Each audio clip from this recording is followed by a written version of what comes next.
ಕರುನಾಡಿಗೂ ತಟ್ಟಿದ Fengal effect. ನಾಳೆ 10 ಜಿಲ್ಲೆಗಳಲ್ಲಿ ಶಾಲಾ ಕಾಲೇಜುಗಳಿಗೆ ರಜೆ. ಕೇಂದ್ರ ಸಮಿತಿಯಿಂದ ನೋಟಿಸ್. ಇದು ಡೂಪ್ಲಿಕೇಟ್ ಅಂತ ಯತ್ನಾಳ್ ಬೂಸ್ ತಾರಕಕ್ಕೇರಿದ ಬಿಜೆಪಿ ಬಣದಂಗಲ್. ವಿಚಾರಣೆಗೆ ಬರಲ್ಲ, ಮಠಕ್ಕೆ ಬಂದು ಹೇಳಿಕೆ ಪಡೆಯಿರಿ. ಖಾಕಿ ನೋಟಿಸ್ಗೆ ಶ್ರೀಗಳ ಉತ್ತರ. ಕೈ ಕಮಲ ನಾಯಕರ ಮಧ್ಯೆ ಎಫ್ಐಆರ್ ಸಮರ. ಸ್ವಾಭಿಮಾನಿ ಅಲ್ಲ, ಜನಕಲ್ಯಾಣ ಸಮಾವೇಶ. ಹಾಸನ ಕಾರ್ಯಕ್ರಮಕ್ಕೆ ಡಿಕೆ ನಾಮಕರಣ. ಇದು ಪಕ್ಷದ ಪ್ರೋಗ್ರಾಂ ಅಂದ್ರು ರಾಜಣ್ಣ. ನಾಳೆ ದರ್ಶನ್ ಬೇಲ್ ಅರ್ಜಿ ವಿಚಾರಣೆ. ಇವತ್ತು ಆಸ್ಪತ್ರೆಯಲ್ಲಿರೋ ದರ್ಶನ್ರ ಫೋಟೋ ಲೀಕ್.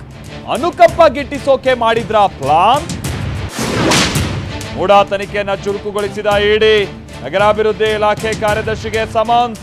ನನಗೆ ಯಾವ ನೋಟಿಸು ಬಂದಿಲ್ಲ ಅಂದ್ರು ಭೈರತಿ ಸುರೇಶ್.